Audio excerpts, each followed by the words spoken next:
Hello and welcome. I'm Asuma Katauka and you are watching NewsX World. Let's take a look at some of the top stories. President Donald Trump has urged Israel to stop bombing Gaza, stating that Hamas is ready for peace and has accepted key elements of his plan, including ceasefire, Israeli withdrawal, hostage exchanges, and reconstruction aid, according to media reports, while President Trump has warned of consequences if Hamas had rejected the proposal, as reported by media outlets. British Prime Minister Keir Starmer has called Hamas's response a significant step forwards, urging all parties to implement the agreement immediately, while German Chancellor Friedrich Merz and French President Emmanuel Macron have also praised the plan as the best chance for peace, stating that peace in Gaza is within reach. Russian forces have damaged production sites in Ukraine's Kharkiv and Poltava regions. While Ukrainian drones targeted a Russian oil refinery, the head of the IAEA has called for political will from both Ukraine and Russia to restore power to the Russian-held Zaporizhzhia nuclear power plant, Europe's largest, has been without external power since September 23rd. The Trump administration is offering $2,500 to unaccompanied migrant children to voluntarily leave the U.S., a move confirmed by ICE officials. Meanwhile, the U.S. Treasury has unveiled a draft designed for a dollar Trump coin to commemorate the nation's 250th independence anniversary. Hamas is ready for immediate talks to end the Gaza war and has agreed to release hostages under a U.S.-backed plan already accepted by Israel, though key issues like disarmament remain unresolved. Israeli Prime Minister Benjamin Netanyahu's office has confirmed preparations for the immediate implementation of the first stage of peace plan. IMF Managing Director Kristalina Georgieva has praised Senegal for making progress on fiscal transparency after past misreportings of budget deficits and signaled readiness to launch a new aid program. The IMF had suspended its $1.8 billion credit line to Senegal last year following fiscal mismanagement under former President Macky Sall. Munich airport was shut down for the second consecutive day due to drone sightings, affecting over 6,500 passengers and causing flight cancellations and delays. German Interior Minister Alexander Dobrindt is urging urgent national and EU-level action as authorities investigate possible security breaches amid broader European drone disruptions. Sean Diddy Combs was sentenced to 50 months in prison and fined $500,000 for prostitution-related crimes after being convicted of transporting people across state lines for prostitution. District Judge Arun Subramanian, who rejected prosecutors' request for an 11-year sentence, has said that Combs' offenses caused irreparable harm to some women.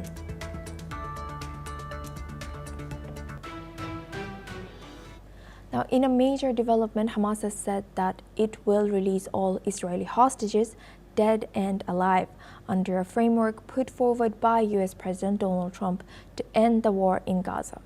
The group has confirmed it has accepted parts of the proposal and is ready to enter negotiation through mediators to work out the details, marking a move being seen as the biggest breakthrough in months of deadlocked talks. Now, Hamas has also declared that it is prepared to hand over the administration of Gaza to a body of independent Palestinian technocrats, though it refused to commit to disarming or accepting a staged Israeli withdrawal, saying it would not give up arms until Israeli occupation ends. Let's listen into what Hamas official has said. The president first conditions that the war should stop, as President Trump said. If we release all of the war prisoners, the war gonna stop. The second condition, the Israeli should withdraw from Gaza Strip. The third condition, there is all of the humanitarian help for the people in Gaza because they are suffering and they are in hunger and they are, you see, in very bad shape because the humanitarian aid closed since many months. Then they should uh, release all of the occupation areas to go back to the border.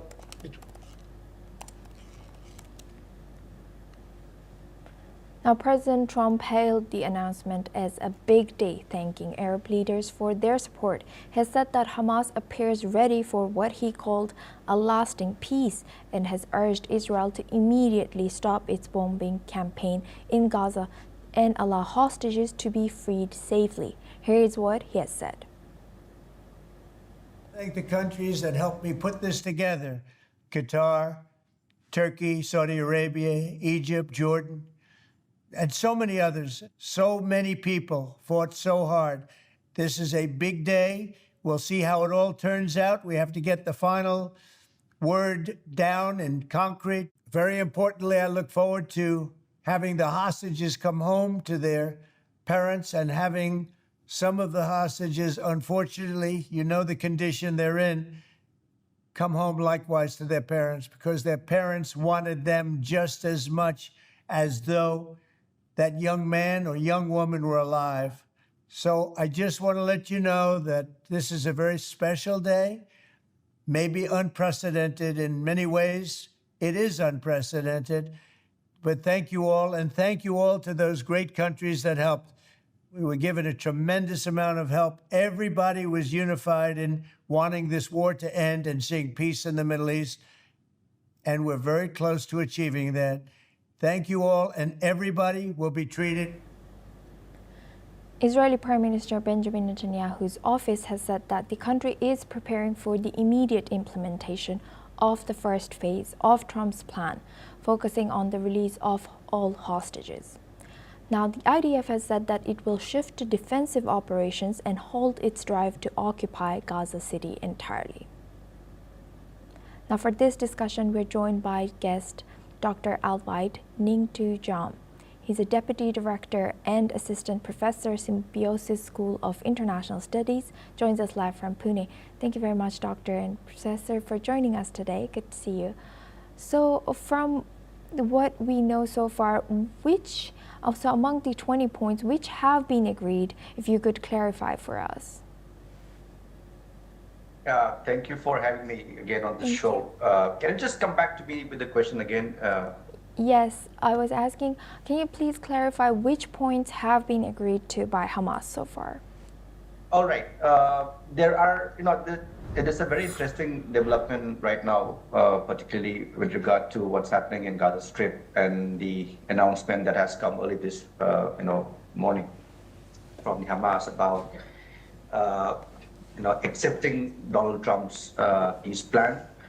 Well, there are few elements of acceptance, and at the same time, we also have a little bit of, uncertainty about, what the Hamas, how the Hamas would react to some of the points raised in the 20-point peace plan. Coming to your question about what does Hamas really, accept in the Trump's plan, they have talked about the release of the Israeli hostages in Gaza, both living and dead. This is, again, one of the important agreements that they have accepted. Ceasefire, of course, end of war and Israeli withdrawal, but again, that comes with certain terms and conditions that they would really disarm and agree to some sort of a ceasefire without any Israeli withdrawal, but they have said that the framework, of an end to the war and Israel's full withdrawal from the enclave. This is an important agreement. Hamas also welcomed President Trump's plan to increased aid into Gaza Strip while not calling for any Palestinians to be expelled from the territory. So these are few important agreements which Hamas has agreed. I think we would need to see along the course of the day what are the other challenges and the prospects for further peace in the Gaza Strip. Yes, and with that in mind, Professor, what are the points that Hamas has emphasized on, or there's some deadlocks or disagreements? And moving forward in negotiations, who is going to be leading these negotiations? What do you think? Right, that's a very important point that you raised. Foreign involvement in any sort of interim governance in Gaza Strip is something that Hamas would probably want some clarity on it. But as of now, there are no Palestinian groups or any individuals named by any of the sides that could be involved in the transition, governance that might come up in the Strip should we see the light of the day of the peace plan. So we would need to see whether Hamas would be, willing to hand over Gaza's administration to any Palestinian body, including technocrats or any other, organization supported by the Arab or any other Islamic backing. But again, this is something which we need some more clarity. Hamas also has not commented on particularly the proposed deployment of temporary international stabilization force, ISF, which is again one part of the Trump's peace plan. The Americans say that the Trump administration had mentioned that they will have to work with the Arab partners. So Hamas having no role in any of the future governance in Gaza Strip, that remains to be, to me, a little bit problematic, from the lens of the Hamas. So these are few sticking points that would remain if you look at the statements coming from their leaders right after they announced of the acceptance of the peace plan. They mentioned about Hamas not going to disarm unless and until the Israeli authorities also make similar moves, particularly in terms of withdrawal from the Gaza Strip. And Doctor, when you mentioned Hamas has mentioned about this independent Palestinian technocrat, who are they suggesting over there? Now, this is again going to be, Suma, this is going to be a major debate because we already are aware of the lack of leadership in Gaza Strip or within the larger Palestinian Authority. So, having invested a lot of time and even the armed movement which Hamas has taken out from the first Intifada, I don't think they would want to be still a player to involve in any of the future governance mechanism that the international community under the aegis of the US might come up. Not involving them and not would be a problem. But at the same time, who are going to be the representatives from the Palestinian side? We also have seen the deep-rooted differences between Fatah, Hamas, and Fatah or the PA.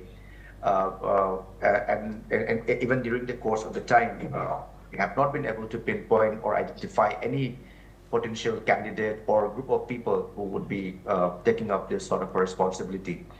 So it remains to be seen, when it comes to who's going to replace or who's going to come in inside the Gaza Strip. Thank you for sharing that, Dr. Alwhite. Please stay with us as now we stay on this topic, looking at international leaders' reactions. Global leaders have reacted to the Israel-Gaza peace deal as Hamas has said that it is ready to negotiate the details of hostage swap under President Trump's plan. Now, United Nations Secretary General Antonio Guterres has said that he's encouraged by Hamas's statement and has called on all sides to grasp this chance to end this conflict. Similarly, Qatar has welcomed Hamas's agreement and said it is working with Egypt and the United States to resume ceasefire talks. Also, Egypt called the response a positive development and urged both sides to commit to the plan on the ground. Meanwhile, German Chancellor Friedrich Merz has called it is the best chance for peace, while British Prime Minister Keir Starmer has described Hamas's acceptance as a significant step forwards, urging immediately implementing to bring peace and the release of all the hostages. Now we go back to our guest discussion with Dr. Alvite Ning Tujam. Thank you very much, Dr. Alvite, for staying with us. Now, how significant is all this development, even though it's not confirmed about the entirety of this deal? Suma, again, this is, I would say this is, of course, a very important development, particularly looking at, the deteriorating situation inside Gaza Strip, as well as in the larger, within the larger geopolitics of West Asia or Middle East. We need some sort of a framework, to stabilize the tension or to ebb the tension in West Asia or in Middle East. This development, of course, if it gets through, will be a major breakthrough and a major development rather than continuing with this sort of a stalemate. So if you look at in the last few months, after the ceasefire broke down a couple of months ago, there has been no indication of the crisis coming to an end. There are only problems getting more, there are only problems getting added to, the gravity of the ground development in this part of the world. So when we have a kind of a little bit of a light at the end of the tunnel, to me this is an important development. But again, it's too premature to be predicting anything in the Middle East. But there is also a kind of a fatigue on both the sides of the conflicting parties. So that probably must have also triggered some realization amongst the minds of the leaders that it's high time that we give peace a chance. But there are far more, again, as I mentioned at the beginning of this discussion, there are few more points that need to be really sought out, discussed, and agreed upon, and that will largely determine the future course of action, but particularly pertaining to this development which we are reading and hearing from West Asia. Right. With that, I would like to thank Dr. Alvite Ning Tujam for joining us today as a Deputy and Director and Assistant Professor of Symbiosis School of International Studies. Thank you very much for sharing that insight throughout this news. Now we move on. Israeli authorities have been accused of unlawfully detaining participants of the Global Smooth Flotilla intercepted in international waters while delivering humanitarian aid to Gaza. The Legal Center for Arab Minority Rights in Israel, Adalah, has said that activists were held without legal counsel, subjected to degrading treatment, and transferred to Negev Detention Center. Far-right Minister Itamar Ben-Gvir has filmed himself inside the facility, boasting about the detentions and displaying a photo of devastated Gaza, which rights groups call humiliating. More than 450 activists from over 40 countries, including Swedish campaigner Greta Thunberg, were detained after the last ship, the Marinette, was seized 79 kilometers from Gaza and led to Ashdod Airport. Airport. The interception has sparked international condemnation and protests across Europe, Pakistan, Argentina, and Mexico, with demonstrators calling for the release of detained activists and urging global action on the humanitarian crisis in Gaza.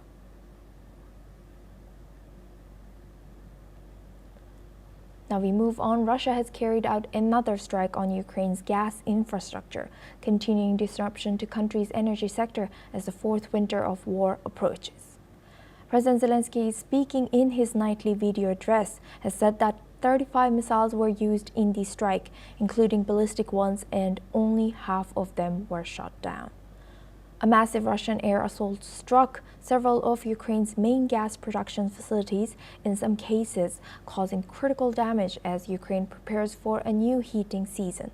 Russia has fired 35 missiles and 60 drones at sites of the state gas and oil company, Naftogaz, in the Kharkiv and Poltava regions overnight. Let's listen into what President Zelensky has said. Провів ставку енергетика. Доповіді по захисту наших об'єктів, по відновленню. Сьогодні був черговий російський удар по нашій газовій інфраструктурі.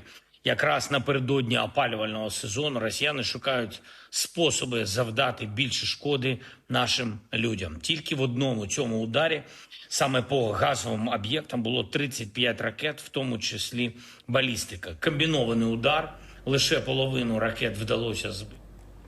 In Washington, House Minority Leader Hakeem Jeffries is criticizing President Donald Trump, saying he has been missing in action. As the federal government shutdown enters its third day, this comes as efforts to break the deadlock has failed once again in the Senate. Let's listen in. Throughout this week, Donald Trump has been missing in action.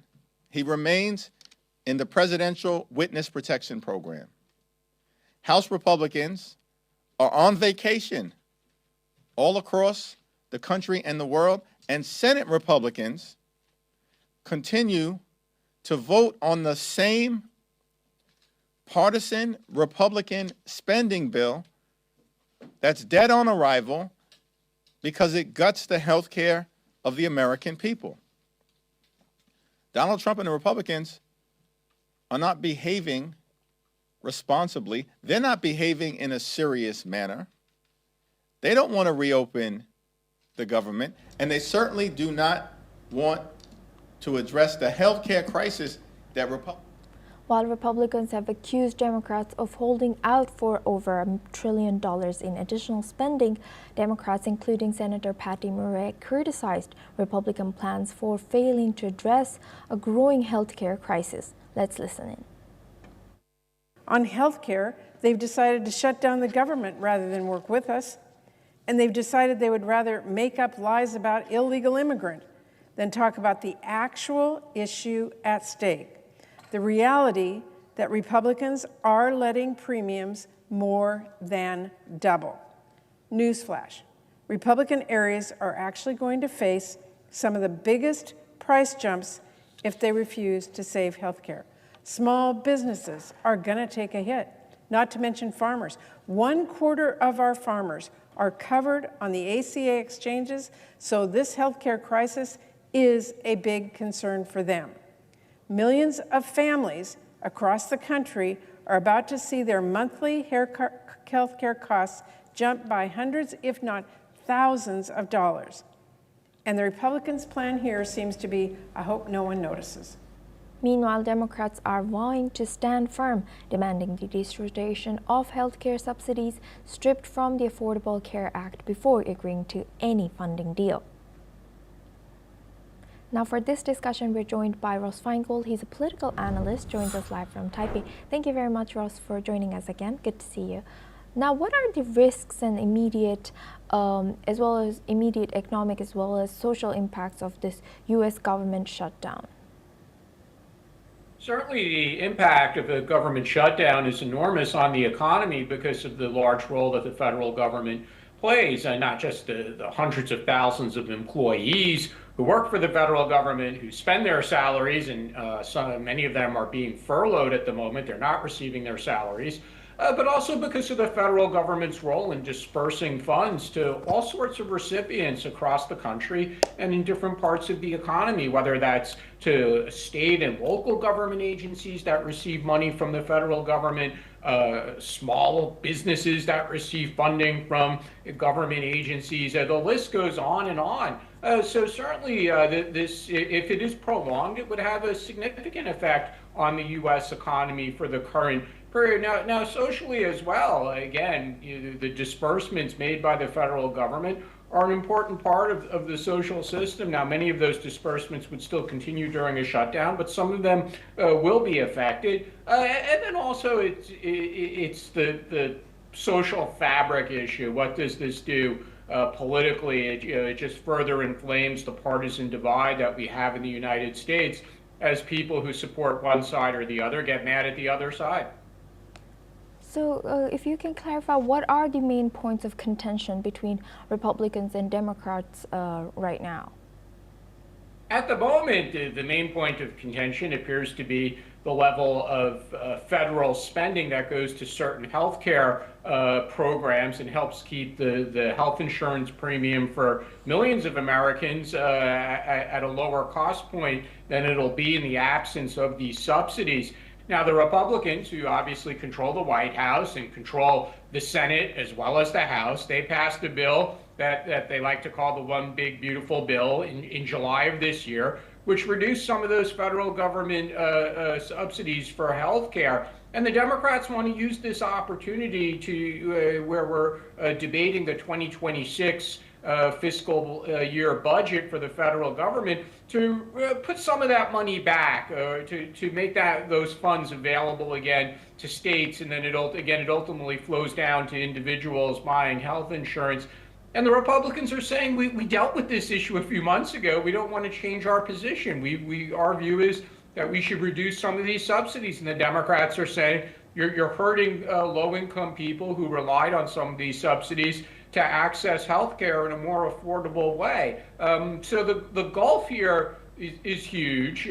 Part of it is not just an argument, who could win the argument this week or in the coming days and weeks, but also just a conceptual gap between what the role of the federal government should be in providing health care to Americans. And we know that in the United States, many people really don't think the federal government should have such a significant role in funding health care, which is a different model than we see in many other parts of the world. Yes, building on that answer, Ross, as I know you are in Taipei, how do you see from outside U.S., how do you judge their healthcare system, and what do you think is very different from healthcare system particularly in Asia and then U.S.? A lot of places in Asia do have some form of government healthcare or government-provided healthcare system, or a mixture of government-provided care along with private insurance. Here in Taiwan, where I live, it's a fully national healthcare system, and healthcare is delivered at a relatively low cost. But again, that's just not been the model in the United States, and many people still oppose that. Certainly, I would say there's a growing number of people in the United States who recognize that healthcare in the United States is extraordinarily expensive and doesn't necessarily deliver good outcomes for that high price. Even President Trump knows that, and that's why he recently negotiated with pharmaceutical companies lower drug prices at which the drugs are sold in the United States. But is the United States ever going to move to a European-style, fully government-run healthcare program? I think the chances are very unlikely anytime soon. Right. With that, I would like to thank Ross Feingold for joining us and sharing your insight as a political analyst. Thank you very much. Now we move on and we stay in North America. Hip-hop mogul Sean Diddy Combs was sentenced to just over 4 years in prison for prostitution-related charges involving his 2 ex-girlfriends. Combs has apologized to his victims, Cassandra Ventura and Jane, as well as to his mother and 7 children, begging the judge for mercy. Prosecutors have said that Combs used his celebrity status to coerce women into sexual encounters through drugs and violence, while the defense argued he did not profit and is reformed, citing his jail behavior and positive impact on the Black community. The judge has said that his actions were physical, emotional, and psychologically abusive, and that a strong sentence was needed as a deterrent. Combs will serve 50 months with credit for time already served and pay a $500,000 fine, with his attorneys planning to appeal. This is all we have time for. We will continue to bring you more news updates from around the world.